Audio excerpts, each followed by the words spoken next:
करना इसकी वजह ये भी है कि देखिए हम एक गुजराती अखबार चलाते हैं वतन गुजरात, और आम तासुर ये है कि गुजराती पढ़ेगा कौन और लिखेगा कौन। हाँ ये ज़रूर है, तालीम नहीं है यहाँ गुजराती, मगर इससे तो नहीं रोका जा सकता कि गुजराती बोलेगा कौन। गुजराती जितने भी लोग यहाँ बैठे हैं, अगर वो गुजराती जानते हैं और गुजराती बोलते हैं या नहीं भी बोलते गुजराती समझते हैं, तो सबसे सब इस तहरीक का हिस्सा है। गुजराती ज़बान जब हम गुजरात जाते हैं इंडिया में, मैंने खुद भी विज़िट किया है गुजरात में, मुझे बहुत प्राउड है, फ़ख्र है गुजराती होने में। और मैं ये समझता हूँ कि मेरी अपनी ज़ाती ज़िंदगी का पूरा महवर है वो गुजरातियों के बीच में गुजरा है। इस फिल वक्त ज़माना जब लोगों को सिर्फ़ और सिर्फ मुआशी हालात का तंग किया हुआ है, उसमें अगर कोई शख्स यहाँ पर गुजराती के लिए बात करता है तो मेरे ख्याल से उस शख्स के लिए मेरा बहुत बड़ा सलाम, उनकी पूरी टीम के लिए, यासीन भाई, दूसरे साहब जितने भी हैं, उन सब की पूरी टीम के लिए मेरा बहुत बड़ा मैं शुक्रिया भी अदा करता हूँ उनका, और उनको मैं अप्रिशिएट करता हूँ कि इस सिंपल ज़माना में वो गुजराती के लिए कोशिशें कर रहे हैं। हमारे तमाम जितने भी रेमन गुजराती खासतौर पर फिर कच्छी आ जाते हैं, मारवाड़ी आ जाते हैं, भांची आ जाते हैं, फिर उसके बाद पारसी आ जाते हैं, हिंदू आ जाते हैं, गोरी आ जाते हैं, ये तमाम के तमाम गुजराती बोलने वाली कम्युनिटीज़ हैं। और गुजराती ज़बान पाकिस्तान में कोई ख़त्म नहीं कर सकता। ये ज़रूर है कि गुजराती के एजुकेशन के ऊपर काम होना चाहिए, जो मेन बेसिक मसला है। अगर उसके ऊपर कुछ काम हो जाए तो ये एक अलग बात है कि लोग उसको समझना और पढ़ना शुरू कर दें, मगर क्योंकि हमारी कम्युनिटी जो है वो ज़्यादातर कारोबारी कम्युनिटी है, तो उसके जहन में यही आता है कि हम गुजराती समझ कर पढ़ कर हमें फ़ायदा क्या होगा। ज़बान हर कल्चर का एक हिस्सा होती है और उसके बगैर कल्चर मुकम्मल नहीं होता। आज जो यहाँ पर आप थोड़ी देर बाद गाने सुनेंगे या डांडिया रास देखेंगे, ये भी सब कल्चर का हिस्सा है। तो गुजराती ज़बान को फ़रोग़ देने के लिए थोड़ा सोचें। ये ज़रूरी नहीं है कि आप कुछ करें, मगर आप सोचेंगे कि तो इंशाअल्लाह ताला बहुत कुछ हो जाएगा। हमारा वतन अखबार हमेशा कोशिशों में लगा रहा है और इंशाअल्लाह ताला लगा रहेगा। और हमारी पहली भी हमारी आखिरी हद तक कोशिश होगी, जो पहली थी कि हमारे वालिद साहब उस्मान सादी साहब का जो मिशन था गुजराती के लिए, हम उसको जारी और सारी रखें। हालांकि उन्होंने अपनी ज़िंदगी में कहा था कि जब तक मैं जिंदा हूँ वतन गुजराती छपता रहेगा। आज उनको तकरीबन 7 महीने हो गए इंतकाल को, मगर हमने उसी वक्त तैयार कर दिया था कि अखबार हम बंद नहीं करेंगे। हालांकि इसके लिए हमें बहुत मुश्किलात हैं, बहुत ज़्यादा मुश्किलात हैं, मगर अल्लाह ताला हमारी नीयतों को भी जानता है और हमारे मामलात को भी। तो अल्लाह ताला जहाँ यहाँ तक पहुँचाए इंशाल्लाह आगे तक भी पहुँचाएगा। वतन गुजराती हमेशा आपकी गुजराती बचाओ तहरीक के साथ साथ है और साथ रहेगा।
સીધું ભરડી નાચે આડું સીધું યાદ આવી એક વાત પુરાણી દે દામોદર દાળમાં પાણી મિત્રોએ કંઈ લખવા કીધું મેં એને અપનાવી લીધું મનને પણ સમજાવી દીધું ભરડી નાચે આડું સીધું યાદ આવી એક વાત પુરાણી દે દામોદર દાળમાં પાણી હરજી શેઠે નાચ કરાવી દાળ ભાતની દેગ ચડાવી નાત આખી જમા બોલાવી દાળ તો દેગને તળીએ આવી રવજી બોલ્યો રાબડો તાણી દે દામોદર દાળમાં પાણી કોની મિલકત કોનું નાણું ટ્રસ્ટીઓ એના 95 સર કહે છે હું શું જાણું કોઈને ના કહી સમજાણું આખર એક જ વાત મુકાણી દે દામોદર દાળમાં પાણી કોની મિલકત કોનું નાણું ટ્રસ્ટીઓ એના 95 સર કહે છે હું શું જાણું કોઈને ના કાંઈ સમજાણું આખર એક જ વાત મુકાણી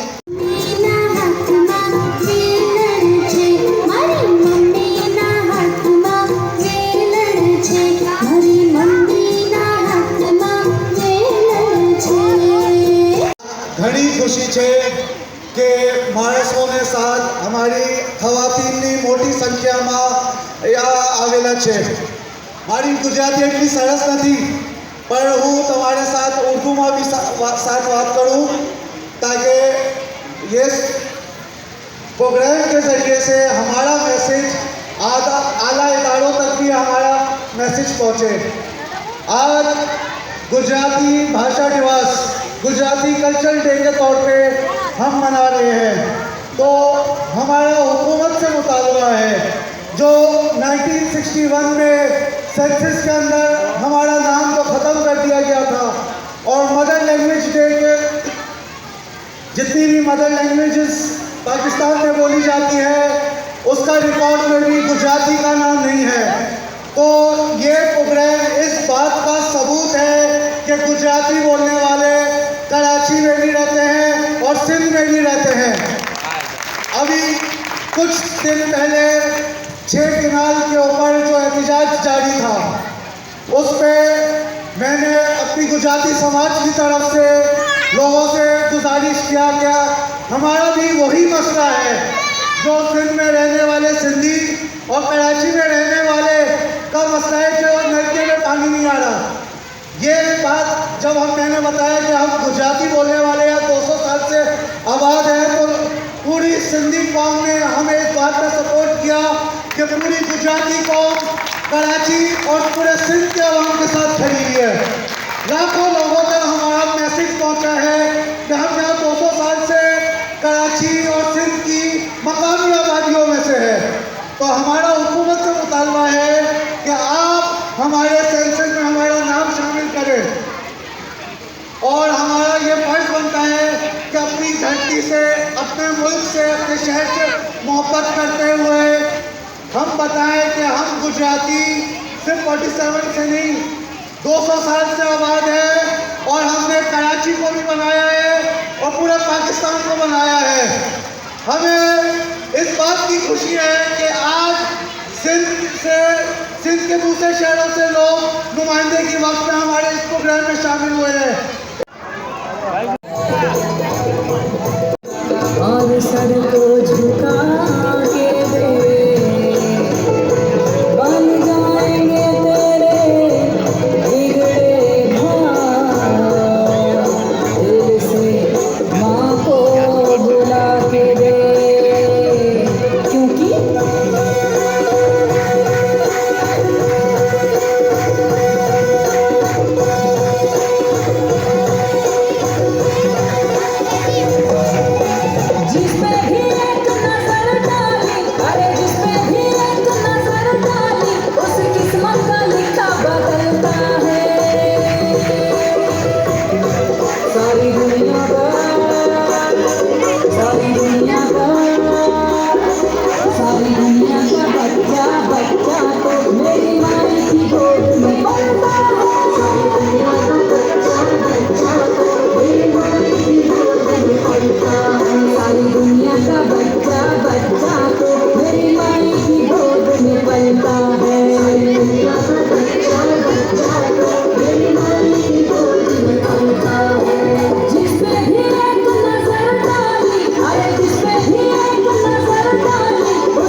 આજે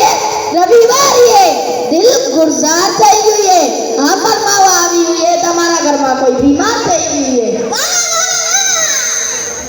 અરે દીકરા લાગે કે ડોક્ટર સાહેબની પોતાની તબિયત ખરાબ છે આ શું ઈલાજ કરશે हमारी बहन है कुछ दिन बीमारी થઈ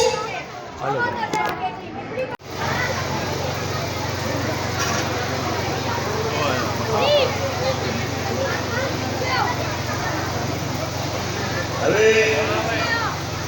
અમારા મોઢેરા મહેમાન અને મેમન ફેડરેશનની પાછલા 40 વર્ષથી જોડાયેલા જરા કપિલ ડિકોડા સાહેબ જેઓ આજકાલ મેમન ફેડરેશનના ફાઇનાન્સ સેક્રેટરી છે તેમ સમજીએ કે ઓલ પાકિસ્તાન મેમન ફેડરેશન જેટલો પૈસો છે અથવા રફીક ડિકોડા સાહેબના માલિક બનીને બેઠા છે જો એને વિનંતી કરી બસ અમીર બની માલિક તો અમીર બનીને બેઠા છે અમીર જતા है उन्हें विनती करी कि आवी हमारी गुजराती भाषा पर बोले विनती करी रफीक ડિકોડા साहेब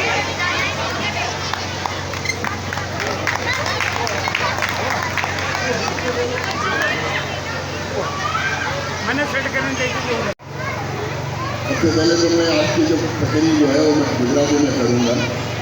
क्योंकि प्रोग्राम गुजराती है और સૌથી પહેલાં હું ગુજરાતી બચાવ તહેરીકના તમામ હોદ્દેદારા મારા વડીલ બશીર મુન્શી સાહેબ જેને હું ઘણા વર્ષથી ઓળખું છું મારા વડીલ બીજા ગુજરાતી સુપ્રીમ કાઉન્સિલના ચેરમેન જનાબ અબ્દુલ કરીમ મેઘાની સાહેબ સેક્રેટરી જનરલ જનાબ અબ્દુલ કાદર સલાદ સાહેબ પત્ની સાહેબ હબીબ કરીમ સાહેબ બોલુ સાહેબ અને દીગર મોજૂદ મેમ્બરાન જે અહીંયા મોજૂદ છે અને ખાતરીન હજરાત બધાને અસલામ આલેકુમ આજે 1 મે એ ગુજરાતની સ્થાપના કરવામાં આવી હતી એ ગુજરાતનો ગૌરવ દિવસ છે આજે અને ગુજરાતના ગૌરવ દિવસની ઉજવણી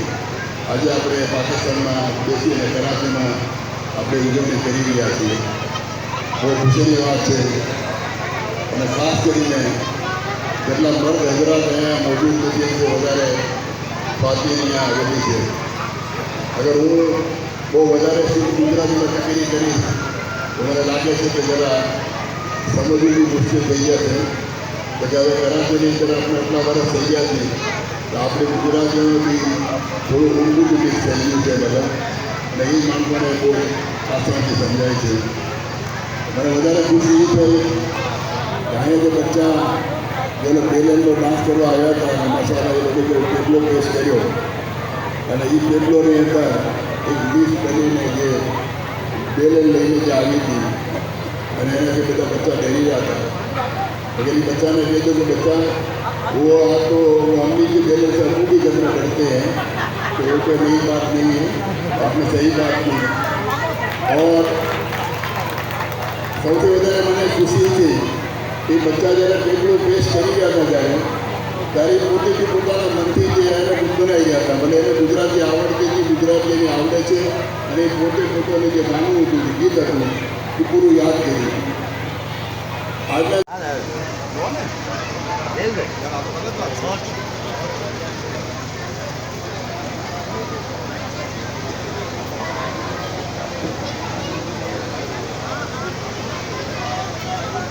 जंगल गुजराती बचाव शरीफ मोहतरम एडवोकेट यासीन मतलब साहब और मेमन गुजराती सुप्रीम काउंसिल के चेयरमैन मोहतरम अली जनाब मेघानी साहब अखबारों की तंजीम शायद के जनाब मोहतरम लई अहमद साहब और गुजराती बचाव शरीफ के बानी सैयद अब्दुलरहमान साहब गुजराती बचाव शरीफ के रोएनुमा संजय हैदर खोजा साहब और हाजिरान मजलिस मोहतरम हज़रात अस्सलाम वालेकुम। कुछ अल्फाज मैं उर्दू में भी अर्ज करूँगा, उसके बाद अपने बाकी ख्यालात मैं गुजराती ज़ुबान में आपकी खिदमत में पेश करूँगा। मोहतरम हिंदोरा साहब ने जैसा अभी बताया कि हम पापड़ खाते हैं, हम मुरब्बा खाते हैं, हम किस्म की डिशें बनाते हैं। आपके इल्म होगा कि 3 बड़ी तंजीमें हैं गुजराती समाज की। एक है वर्ल्ड गुजराती ऑर्गेनाइजेशन, दूसरी है पाकिस्तान गुजराती जर्नलिस्ट एसोसिएशन और तीसरी एक बड़ी मोहतरम तंजीम है मेमन गुजराती सुप्रीम काउंसिल। इसकी खिदमत पर मैं आप वाकिफ हो, मैं कुछ ज़्यादा करना नहीं चाहता। આપણા ગુજરાતી ભાઈઓ પાકિસ્તાનને સપોર્ટ કરીએ અને પાકિસ્તાનને મતલબ વિદેશ આઝાદીને સપોર્ટ કરીએ અને પાકિસ્તાનના અંદર